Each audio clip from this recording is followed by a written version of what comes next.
The stars looked different from Proxima 4. Alice Newman stared up at the alien sky, wondering how she had ended up here. Just 6 months ago, she had been teaching at a small university on Earth. Now she stood on a moon thousands of light years from home, part of humanity's first archaeological team allowed to work with the Galactic Council. Alice brushed dust from her uniform. At 42, she was older than most of her colleagues. Her brown hair was streaked with gray, and laugh lines marked her face. But her eyes still burned with the same curiosity that had driven her since childhood. She had spent her career studying ancient human civilizations. Now she could study alien ones. The problem was that no one wanted her help. The alien archaeologists treated the humans like children. They were given simple tasks and told to stay out of the way. Alice hated it. "Dr. Newman, please keep up with the group," called Dr. Krell, a tall, thin alien with blue skin. Krell belonged to the Zentari, one of the oldest species in the council. They looked down on humans the most. "Sorry," Alice said, hurrying to catch up. Their team was exploring ruins discovered beneath the surface of the moon. The structures were at least 50,000 years old, left by a civilization no one had identified yet.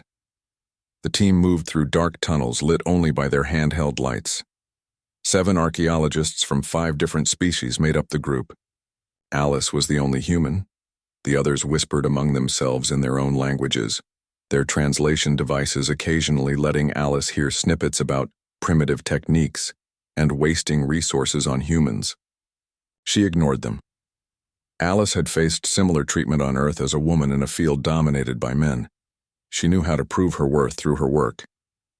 The tunnel opened into a vast chamber. The ceiling rose at least 30 feet above them, covered in strange symbols. The walls were made of a black material that seemed to absorb light. At the center of the room stood a circular platform with what looked like controls. "Fascinating," said Noor, a furry Palaxian with 4 arms. "This architecture doesn't match any known species. The symbols are unlike anything in the council database," added Vril, a crystalline being who served as their linguist. Alice moved closer to the wall, studying the symbols. They seemed familiar somehow, though she knew that was impossible. Human space exploration had only begun 50 years ago. We never encountered whoever built this place. "Everyone, look at this," called Saren, a reptilian archaeologist. He stood by the platform pointing at more symbols. These markings match old warning glyphs found on several worlds. Dr. Krell hurried over, scanning the platform with a handheld device. "These are indeed warning symbols. They appear to be at least 50,000 years old." "Warning about what?" Alice asked. Krell ignored her. The alien archaeologists gathered around the platform, discussing in urgent tones. Alice noticed how tense they seemed, especially Krell and Noor. "We should report this to the council before proceeding," Krell said finally. "Report what?" Alice asked louder. "What do those symbols mean?" Vril turned to her. Of all the aliens, the crystalline being seemed least bothered by humans. "They are warnings about the Kavaran." "The who?" "Before your species even developed. Writing the Kavaran Dominion ruled half the galaxy," Vril explained. "They were conquerors, merciless. Every species in the council has stories about them in their oldest histories." "What happened to them?" Alice asked. "They disappeared," Saren said. "About 50,000 years ago. No one knows why. It allowed the rest of us to develop without being conquered." Alice looked around the chamber with new eyes. "So this is a Kavaran site? That's amazing. We could learn what happened to them." "It would be better if we simply sealed this place again," Krell said sharply. "Some knowledge is dangerous." Before anyone could respond, a low hum filled the room. The platform in the center began to glow with a soft blue light. "Nobody touch anything!" Krell shouted. "I didn't," Saren protested. "It activated on its own." The floor around the platform slid open, and a large cylinder rose from below. It was about 7 feet tall and made of the same black material as the walls. Its surface was covered with more symbols that pulsed with light. "We need to leave now," Krell said, backing away. Seal the chamber and notify the council immediately. But we don't even know what it is, Alice protested. It's a stasis pod, Nor whispered, ears flat against her head in fear. A Kavaran stasis pod. As if responding to the words, the cylinder's surface changed. The black material became transparent, revealing what was inside. Alice gasped. The being in the pod was tall, at least 8 feet. It had 4 arms and scaled skin that shimmered with iridescent colors. Its face was almost reptilian, with slitted eyes and no visible nose. It wore some kind of armor that seemed fused to its body, covered in the same symbols as the walls. "Is it dead?" Alice asked. "No," Krell said, voice shaking. "It's in stasis, suspended animation." The cylinder began to make a series of clicking sounds. Lights ran up and down its surface. "The pod is starting a revival sequence," Vril said, backing away. "We must leave immediately." Krell was already at the chamber entrance, speaking urgently. "Into a communication device. Security team to excavation site 3, emergency containment protocol." Alice couldn't take her eyes off the being in the pod. A living Kavaran, a member of a species thought extinct for 50,000 years. The archaeologist in her was fascinated, even as she registered the fear of her colleagues. A loud clang echoed through the chamber. Alice turned to see the entrance sealing itself, a massive door sliding down from the ceiling. "No!" Krell screamed, lunging forward but too late. The door closed with a final thud, locking them inside. "The chamber's defense systems have activated," Vril said. "It's preventing us from leaving while the revival process is underway." "Can we stop it?" Alice asked, pointing at the pod. "No," Nor whimpered. "The process has already begun." The 5 archaeologists huddled together on the far side of the chamber, as far from the pod as possible. Alice noticed how they trembled. Even Krell. The fear in their eyes was primal, deep. The pod's surface began to split, opening slowly from top to bottom. Cold mist poured out, spreading across the floor. Alice held her breath as the opening widened. A clawed hand gripped the edge of the pod. The being inside pulled itself forward, stepping out onto the platform. It was even larger than Alice had thought, its armored body radiating power. 4 arms hung at its sides, each ending in sharp claws. Its head turned slowly, taking in the chamber and the cowering archaeologists. When it spoke, the sound was like nothing Alice had ever heard. Multiple tones at once, somehow forming words directly in her mind. "I am Commander Zarthul of the Kavaran Dominion," it said. "Why have I been awakened?" No one answered. The aliens were frozen in terror. Alice realized she was the only one not paralyzed with fear. She didn't share their ancestral memory of the Kavaran. To her, this was just another intelligent being, albeit a frightening one. She stepped forward. "My name is Dr. Alice Newman. We are archaeologists. We found this chamber while studying these ruins." The warrior's eyes fixed on her. "What species are you? You are not in my database." "I am human," Alice said, trying to keep her voice steady. "We're relatively new to the galactic community." Zarthul studied her with unnerving intensity. "New species arise, irrelevant. Where is my fleet? How long has passed since I entered stasis?" Alice looked at her colleagues for help, but they remained silent. She turned back to the warrior. "I believe it's been about 50,000 years." The chamber fell completely silent. Zarthul stood motionless, processing this information. Then it raised one of its hands, activating a panel on its armor. Symbols appeared, floating in the air before it. "Impossible," it said finally. "The Dominion cannot have fallen." But the warrior saw the truth in its own readings. After a moment, it lowered its hand. Its eyes swept over the group again, this time with cold calculation. "Your species know what I am," it said. "All except the human." Without warning, Zarthul moved. Faster than Alice thought possible for something so large, it crossed the chamber and seized Krell by the throat. "You fear me, as you should." Krell struggled in Zarthul's grip, his blue face turning darker as he gasped for air. The other alien archaeologists pressed themselves against the wall, too terrified to move or speak. "Stop!" Alice shouted. "Please put him down!" Zarthul turned, its head toward her, still holding Krell with one hand. "Why should I spare him? His kind were slaves to the Dominion. They exist now only because we fell." "Because killing him won't help you understand what's happened," Alice said. She took a deep breath, trying to think clearly despite her fear. 50,000 years have passed. The galaxy has changed. If you want to learn about the present, you need living guides. The warrior studied her for a long moment. Then, with a casual flick of its wrist, it threw Krell across the chamber. The Zentari hit the wall and crumpled to the floor, gasping but alive. "Your argument has logic, human," Zarthul said. "I require information." It turned to face all of them, standing, tall in the center of the chamber.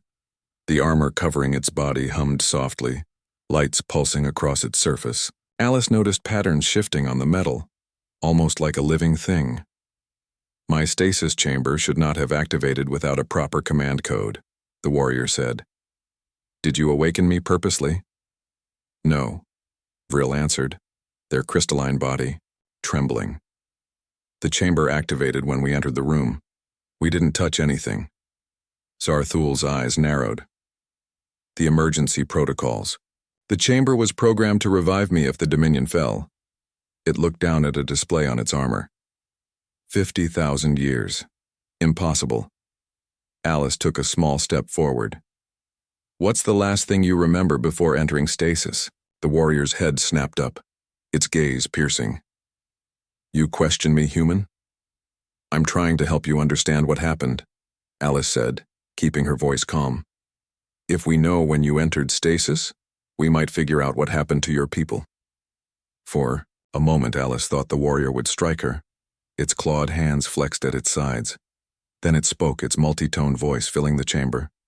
"I commanded the Third Fleet of the Dominion. We had conquered 17 systems in the outer rim. Then came the order to return to the homeworld. A civil conflict had erupted between the High Command and the Empress. I was loyal to the Empress." Zarthul paused. "I never reached the homeworld. My ship was attacked by forces loyal to the High Command. I escaped in a stealth vessel, badly injured. The last order from the Empress was to enter stasis and await revival when the conflict ended." "A civil war," Alice said quietly. "That might explain why your civilization disappeared so suddenly." Zarthul's armor made a series of clicking sounds as it processed this information. "If the Dominion truly fell, then my duty is clear. I must rebuild it." The alien archaeologist made small sounds of terror. Even Alice felt a chill at the warrior's words. "Is that possible?" she asked. "After so much time, are there any of your people left?" "Unknown," Zarthul replied. "There were other emergency protocols, other warriors in stasis. I must find them." The warrior moved suddenly to the platform in the center of the chamber. It placed its hands on the controls, and the symbols on the walls began to glow brighter. "What are you doing?" Noor asked, her voice barely a whisper. "Accessing the facility's database," Zarthul said without looking up. "This outpost should contain records of all Dominion installations in this sector." Alice glanced at the sealed door. There was no way out. She caught Vril's eye and mouthed, "Communication?" The crystalline being shook their head. "No way to call for help either." After several minutes, Zarthul stepped back from the controls. "Most records are corrupted, but I have coordinates for 3 possible locations of preserved Dominion technology." It looked at the group of archaeologists. "You will assist me in reaching these locations." "We don't have a ship," Saren said, speaking for the first time since the warrior awakened. "We came here on a council research vessel. It's in orbit." "Then we will take this vessel," Zarthul said simply. "The council won't let you," Krell said, finally recovering enough to speak. "There are security forces, warships." Zarthul made a sound that might have been laughter. "Your weapons are nothing compared to Dominion technology." It touched its armor. This combat suit alone could destroy a small fleet. Alice could see the situation spiraling toward violence. If Zarthul left this chamber ready for war, countless people might die. Wait, she said. Before you start fighting, shouldn't you learn more about the current state of the galaxy? A lot has changed in 50,000 years. Knowledge of my enemies would be useful, Zarthul agreed. Speak then, human. Tell me of this council and the current powers. Alice described the Galactic Council as best she could, the 37 member species, the territories they controlled, their technologies and defenses. She emphasized their peaceful cooperation, hoping to show Zarthul that war wasn't necessary. The warrior listened without interruption. When she finished, it seemed, to consider her words. Weak, it said finally. They have grown soft without the pressure of conquest. They will fall easily. No, Alice argued. They're strong because they work together. Different species with different strengths supporting each other. Cooperation is weakness, Zarthul stated. The strong rule, the weak serve. This is the natural order. A sound from the doorway interrupted them. The massive door was sliding open. Beyond it stood armed security officers in council uniforms, weapons raised. Step away from the life forms, their leader ordered, aiming at Zarthul. The warrior moved so fast Alice could barely track it. One moment it stood before them, the next it was among the security team. Energy weapons fired, but Zarthul's armor seemed to absorb the blasts without effect. Its forearms became a blur of motion. Within seconds, half the security team lay dead or wounded on the ground. The survivors retreated, the door sliding shut behind them. Alarms began to sound throughout the facility. We must leave, Zarthul announced. It looked at the 5 archaeologists. You will guide me to your vessel. And if we refuse? Krell asked. Then you die here, the warrior said simply. Choose quickly. Alice knew they had no real choice. If they stayed, Zarthul would kill them. If they helped, they might survive and possibly find a way to stop the warrior before it caused more death. We'll help you reach the ship, she said before the others could speak. But please, no more killing unless absolutely necessary. Zarthul studied her with that unnerving gaze. You negotiate when you have no power. Interesting. It gestured toward the door. I will minimize casualties if it does not hinder our progress. Now move. The door slid open again at Zarthul's touch. The corridor beyond was empty except for the bodies of the security team. Alice tried not to look at them as she stepped over the threshold, the other archaeologists following behind her. Zarthul came last, alert for any threat. They moved through the facility toward the surface. Twice they encountered more security forces. Each time, Zarthul disabled them with frightening efficiency. Though true to its word, it did not kill them. At the surface, they found the landing pad where shuttlecraft connected to the orbiting research vessel. A small ship waited, its crew obviously unaware of what had happened below. That will take us to your main vessel? Zarthul asked. Yes, Alice said, but there will be more security there. Irrelevant, the warrior replied. It moved toward the shuttle, the archaeologist following reluctantly. As they approached, Alice whispered to Vril, What will happen if it gets control of the ship? Vril's crystalline face couldn't show emotion, but their voice was grim. We'll begin hunting for other Kavaran outposts, and when it finds them, the Dominion will rise again. Alice looked at the warrior striding ahead of them, its powerful body radiating deadly purpose. In just a few hours, everything had changed. An ancient horror had awakened, and the galaxy faced a threat it had forgotten how to fight. And somehow she was caught in the middle of it all. The shuttle ride to the research vessel was tense and silent.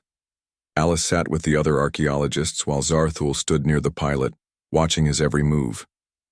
The small craft trembled as it left the moon's atmosphere, heading toward the larger ship orbiting above. They'll know something is wrong, Krell whispered. Security will be waiting. It won't matter, Saren replied, eyes fixed on the warrior. You saw what it did to the guards. Alice said nothing. She was thinking, trying to understand the Kavaran. If she could find a way to connect with Zarthul, maybe she could prevent more bloodshed. The shuttle docked with the research vessel with a soft thud. Through the viewport, Alice could see armed guards waiting in the docking bay. "Stop," she said suddenly, standing up. Everyone turned to look at her, including Zarthul. "Let me talk to them first. I can explain the situation, maybe convince them not to fight." The warrior's eyes narrowed. "Why would you help me, human?" "I'm not helping you," Alice said honestly. "I'm trying to save lives, on both sides." Zarthul considered this. "You may speak to them, but if they attack, I will respond with force." Alice nodded and moved to the shuttle door. When it opened, she stepped out alone, hands raised to show she was unarmed. "Dr. Newman," called the security chief, a tall Palaxian named Jorex. "Where are the others? We've lost contact with the surface team." "Commander Jorex," Alice said carefully, "we've discovered someone in the ruins, a living Kavaran warrior." The guards murmured in alarm, raising their weapons higher. "It's aboard the shuttle," Alice continued quickly. "It's extremely powerful and dangerous, but it hasn't killed us. It wants information and transportation. If you try to fight people, we'll die." "We have orders to secure any Proxima I-4 artifacts," Jorex said firmly. "If what you say is true, we cannot allow this being to leave." Before Alice could respond, Zarthul stepped out of the shuttle. The guards gasped. Several took involuntary steps backward. "Your weapons cannot harm me," the warrior stated. "Lower them and you may live." Jorex hesitated, then slowly lowered his weapon. "Stand down," he ordered his team. To Zarthul he said, "What do you want?" "Control of this vessel," the warrior replied, "and free passage out of the system." "I don't have the authority to grant that," Jorex said. "Then take me to someone who does," Zarthul demanded. They were escorted to the bridge, guards following. At a distance, Captain Elin, a stern Zentari woman, waited for them. Her eyes widened at the sight of Zarthul, but she maintained her composure. "I am Captain Elin of the Galactic Council research vessel Horizon," she said. "I understand you're demanding control of my ship. This vessel will serve as my transport," Zarthul confirmed. "Set course for the coordinates I provide." "And if I refuse?" Zarthul's armor hummed, growing brighter. "Then I will take control. By force." Captain Elin glanced at Jorex, who shook his head slightly. They couldn't win a fight against the warrior. "Where do you want to go?" she asked finally. "The Centauri sector," Zarthul said. "There is a Dominion outpost there." "That's Council space now," Captain Elin said. "Heavily patrolled." "That is irrelevant. You will take me there." The captain nodded slowly. "It will take 3 days at standard speed." "Acceptable," Zarthul said. It turned to Alice and the other archaeologists. "These 5 will remain as my advisors. The rest of the crew will continue their duties under supervision." With that decided, the ship began preparations for departure. Guards remained on the bridge, but it was clear they were there only for show. The real power belonged to Zarthul. Alice was given a small cabin near the warriors. That first night, she lay awake wondering what would happen when they reached the Centauri sector. If Zarthul found other Kavaran technology, or worse, other warriors in stasis, the consequences could be devastating. On the second day of their journey, Zarthul summoned Alice to its quarters. The room had been modified with strange devices taken from the ship's engineering section and reconfigured according to the warrior's instructions. "Enter, human," Zarthul called when she knocked. Alice stepped inside cautiously. The warrior sat, cross-legged on the floor, surrounded by floating displays of data. "You asked to see me?" she said. "I have questions," Zarthul replied. "About humans." Alice sat down across from the warrior. "What do you want to know?" "Your species is young. The others fear me because their ancestors knew the Dominion. They have inherited memories of conquest, but you show curiosity instead of fear. Why?" Alice thought carefully before answering. "Humans are curious by nature. We want to understand things, even things that frighten us. And you're right that we don't have ancestral memories of the Kavaran. We've only been part of the galactic community for about 50 years. Yet you were permitted to join this research team," Zarthul noted, "despite your inexperience. Reluctantly, Alice admitted with a small smile. The Council doesn't think much of humans. We're seen as primitive, barely worth attention. Primitives. Zarthul made that sound again like laughter. That is what the Zentari called my people once, before we conquered them. Alice leaned forward slightly. What were the Kavaran like? Not just as warriors, but as a culture? Zarthul seemed surprised by the question. We valued strength above all, not merely physical power, but strength of will, of purpose. The weak existed to serve the strong. This was the natural order we maintained. Did you have art? Music? Literature? Of course. Our artistic traditions celebrated great victories and honored fallen warriors. Our songs told of battles won and enemies vanquished. Our writings preserved the wisdom of our greatest generals. Everything centered around war, Alice observed. War is the true state of existence, Zarthul said. Peace is merely preparation for the next conflict. For hours they talked. Alice asked about Kavaran history, technology, philosophy. Zarthul answered freely, seeming almost pleased to share knowledge of its civilization with someone who didn't cower in terror. By the third day, a strange pattern had developed. Alice spent most of her time with Zarthul, learning about the Kavaran while carefully sharing information about humanity and the current state of the galaxy. The other archaeologists avoided them both, whispering that Alice had become a collaborator. You realize they see you as a traitor, Krell told her during a rare moment alone. Befriending that monster. I'm not befriending it, Alice replied. I'm learning about it. If we understand the Kavaran, maybe we can find a way to deal with them that doesn't involve endless war. Krell shook his head. The only way to deal with a Kavaran is to kill it before it kills you. That evening, Captain Elan called Alice to the bridge. We're approaching the Centauri sector, she said quietly. Council forces have been alerted. 3 warships are on their way to intercept us. That's suicide, Alice whispered. You saw what Zarthul did to the security teams. What do you think it will do to warships? We have to try, Captain Elan replied firmly. If it finds other Kavaran technology, or worse, other warriors. Alice couldn't argue with that. But she also couldn't stand by and watch more people die. She returned to her cabin, mind racing. There had to be another way. When the alarm sounded 2 hours later, Alice knew time had run out. She hurried to the bridge to find Zarthul already there, watching as 3 council warships appeared on the view screen. They demand our surrender, Captain Elan reported, unable to hide her satisfaction. They demand their own destruction, Zarthul replied calmly. It touched controls on its armor.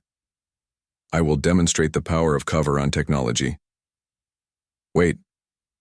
Alice stepped forward. Please, let me try to talk to them first. Zarthul looked at her, head tilted slightly. Why do you persist in seeking peaceful solutions when conflict is inevitable? Because I've learned enough about your people to know that the path of constant warfare destroyed them, Alice said boldly. You told me yourself. The last thing you remember is a civil war. The Kavaran didn't disappear because they were conquered. They destroyed themselves. The bridge fell silent. Everyone stared at Zarthul, waiting for its reaction. Would it strike Alice down for her words? Instead, the warrior said, You are perceptive, human, but incomplete in your understanding. Speak to these ships if you wish. It will change nothing.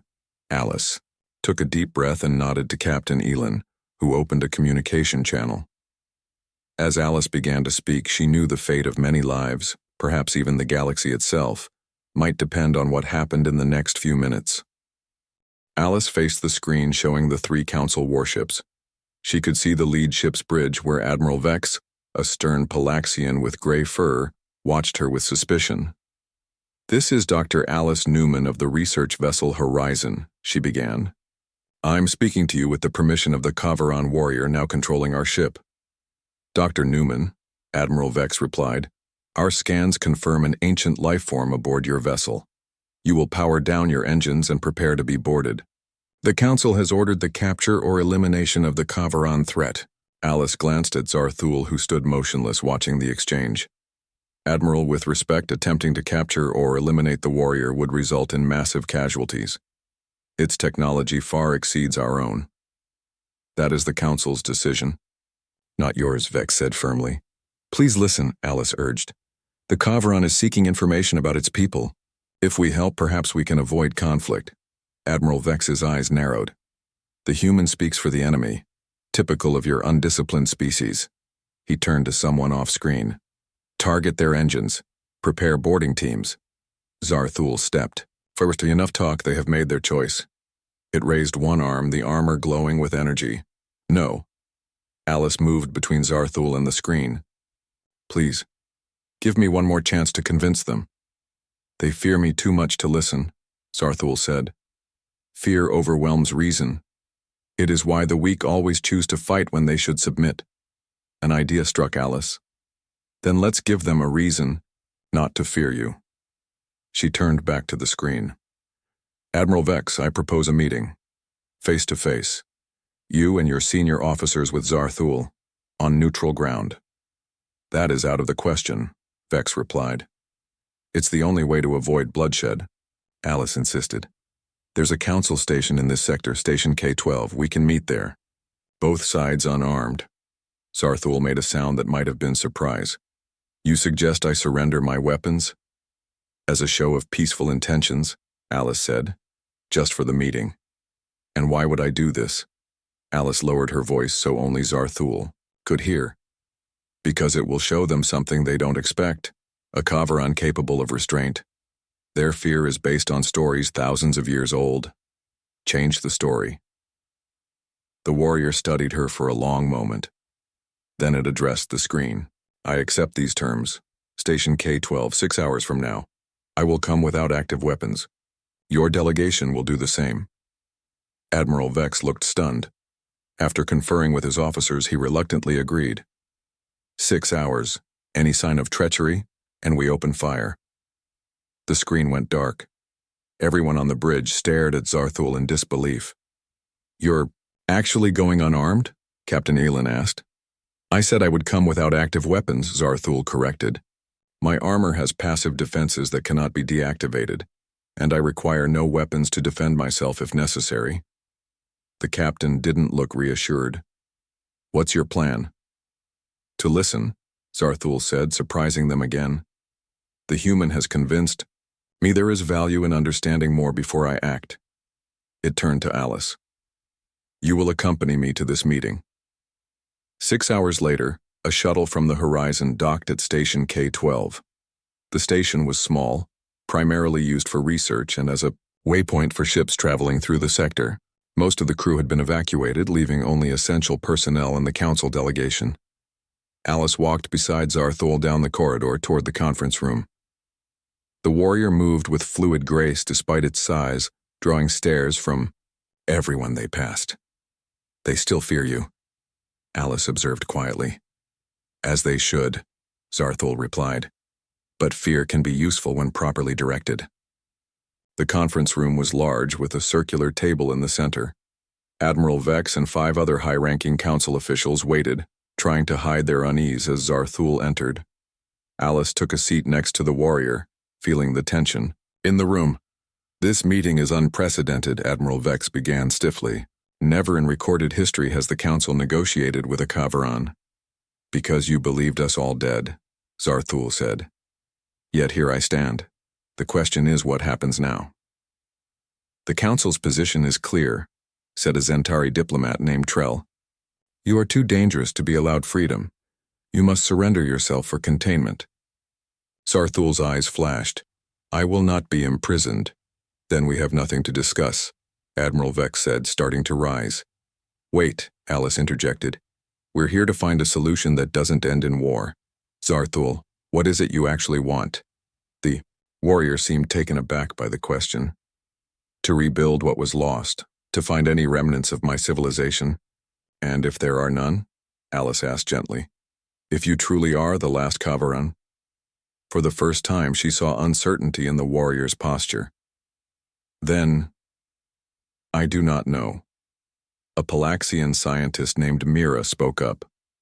Our records indicate there was a Kavaran vault world in the Orion sector.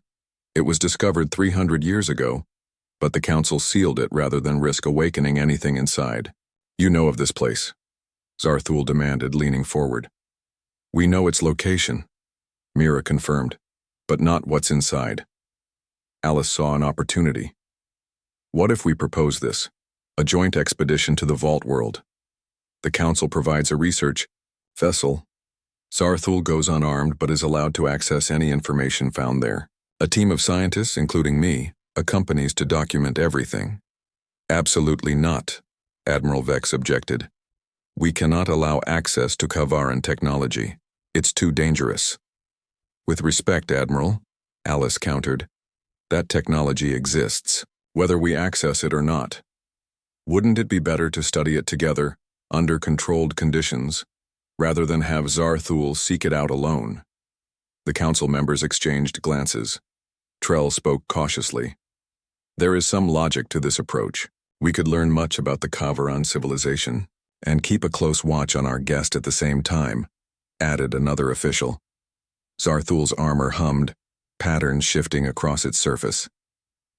You speak as if I cannot hear you. I could destroy this station and all your ships before you raised a weapon. But you haven't, Alice pointed out. You came here to talk instead. She turned to face the warrior directly. For 50,000 years your people have been remembered only as conquerors. Is that the legacy you want to preserve? Or could you show the galaxy a different side of the Kavaran? The room fell silent. Zarthul stood perfectly still, its eyes fixed on Alice. When it finally spoke, its multi-toned voice was quieter than usual. You challenge me, human. Not with weapons, but with questions I have not considered. It turned to the Council delegation. I will agree to this expedition. I will not activate any weapons unless directly threatened. In return, I will have full access to all information recovered. After hours of negotiation, the details were settled.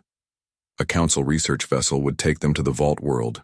Zarthul would be accompanied by Alice and a team of scientists, along with a security detail, present but not interfering unless necessary. As they left the conference room, Admiral Vex pulled Alice aside. You're taking a tremendous risk, Doctor. Newman. If that thing turns on you, no one will be able to save you. I don't think it will, Alice replied. There's more to Zarthul than just a warrior. I believe it's capable of change. Vex shook his head. 50,000 years of history says otherwise. Every species in the Council remembers what the Kavaran were like. They don't change. They don't compromise.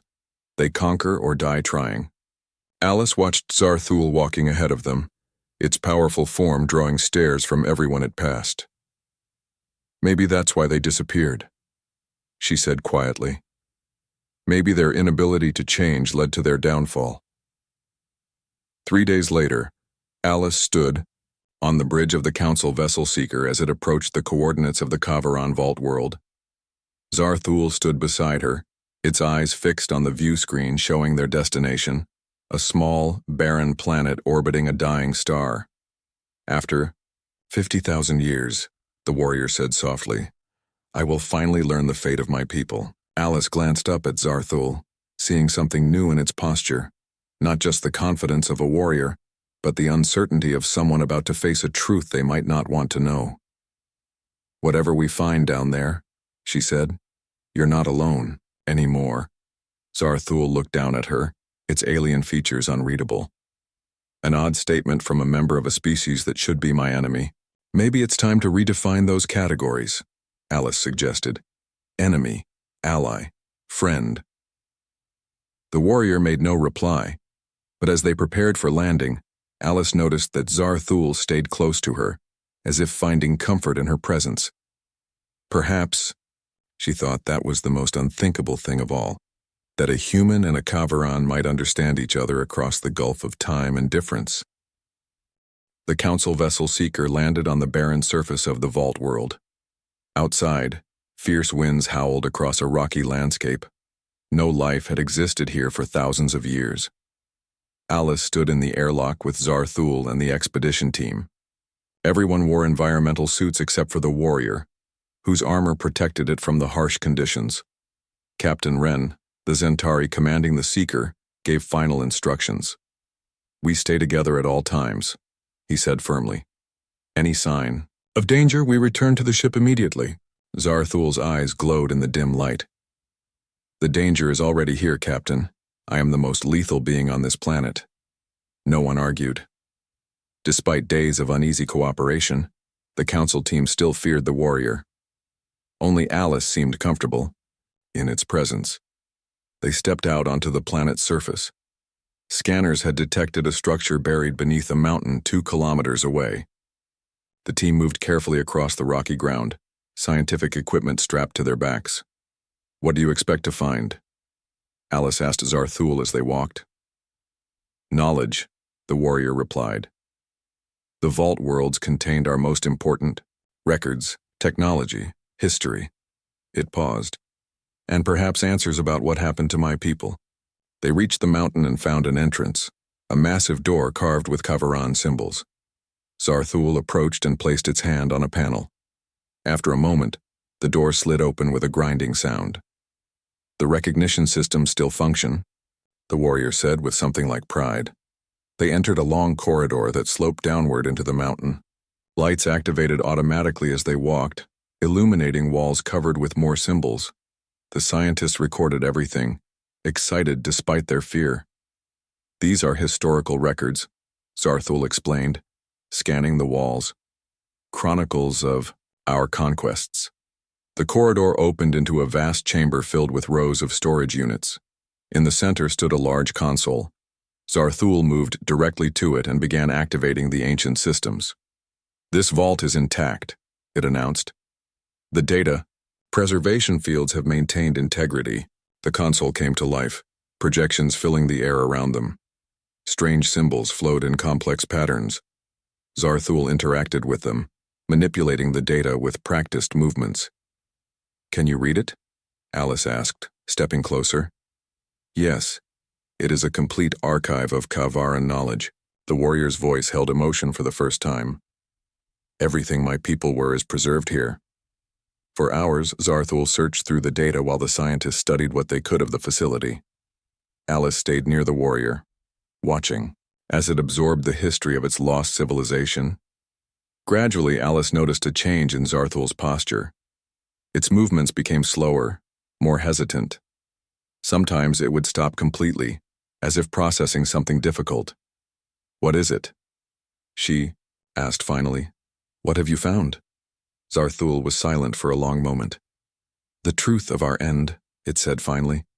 "The complete records of the civil war that destroyed the Dominion." Alice moved closer, sensing the warrior's distress. "Tell me." "We fell not to outside enemies, but to ourselves," Zarthul said quietly. "After conquering much of the galaxy, the Dominion turned inward. Factions formed. The Empress whom I served wished to halt expansion and consolidate our rule. The High Command wanted to continue conquering until nothing remained outside our control. The warrior manipulated the data, showing images of massive space battles, planets burning, Kavaran fighting Kavaran. The war lasted 30 years. Zarthul continued. "Billions died. We used weapons that destroyed entire systems. In the end, there were too few of us left to maintain the Dominion. Our conquered subjects rebelled. Our remaining forces were scattered." Alice saw something she never expected. The mighty warrior slumped in what could only be described as grief. "The final records indicate that several vault worlds were sealed," Zarthul said.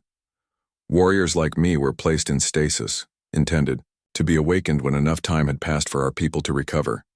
But according to this data, most vaults were destroyed in the final battles. This may be the only one that remains." "I'm sorry," Alice said softly. Zarthul turned to her. "You were right, human. Our inability to change, to see beyond conquest and dominance, led to our destruction. We were the architects of our own end." Captain Wren approached cautiously. "We've completed our preliminary survey of the vault. What happens now?" Zarthul straightened, seeming to come to a decision. "There is a final chamber that has not yet been opened. The life preservation chamber." "Life preservation?" Alice asked. A special section of each vault world, Zarthul explained, where genetic samples and embryos of our people were stored. A last resort if the Dominion fell completely. The warrior led them deeper into the facility, to a sealed door larger than the first. Again it placed its hand on a panel. The door opened slowly. Inside was a vast room filled with thousands of stasis pods similar to the one that had held Zarthul. But unlike that pod, these were dark and silent. The power failed 50,000 years ago, Zarthul said, examining a control panel. Nothing survived. The warrior stood in silence, surrounded by the last remains of its species. Alice moved to its side, not speaking, simply offering her presence. After a long time, Zarthul turned to Captain Wren. I wish to address the council directly. 2 days later, Alice sat in the great chamber of the Galactic Council. Representatives from all 37 member species filled the tiered seats. Armed guards lined the walls. In the center of the chamber stood Zarthul. The council had been in uproar since learning of the Vault World's contents. Many demanded the warrior be destroyed, the vault sealed forever. Others saw potential value in the ancient knowledge. Zarthul's voice filled the chamber as it addressed the assembled representatives. For 50,000 years you have feared the return of the Kavaran. That fear was justified. We were conquerors who brought suffering to countless worlds. The warrior paused, its gaze moving across the chamber. But what I have learned in the vault has shown me the ultimate consequence of our path. The Kavaran destroyed themselves through their inability to exist without conquest. It is a lesson I will not ignore. Murmurs spread through the chamber. No one had expected these words from the feared warrior. I stand before you, the last of my kind. Zarthul continued. I could attempt to rebuild the Dominion to return the galaxy to what it was, but that would only lead again to destruction. It turned to where Alice sat. A human showed me that strength can exist in forms I had not considered. That adaptation and change require greater courage than conquest. Zarthul faced the council again. I propose an exchange. The knowledge contained in the vault, science, technology, history, I offer freely to the council. In return, I ask for sanctuary and the opportunity to learn about what the galaxy has become in my absence. The council chamber erupted in shocked discussion. The High Counselor called for order, then addressed Zarthul directly. Your offer is unexpected, but how can we trust that you won't one day return to the ways of your people? You cannot, Zarthul admitted. Trust must be earned. I am prepared to submit to whatever restrictions you deem necessary, short of imprisonment or deactivation of my consciousness. Alice stood and stepped forward. If I may address the council? After receiving permission, she continued. I have spent more time with Zarthul than anyone.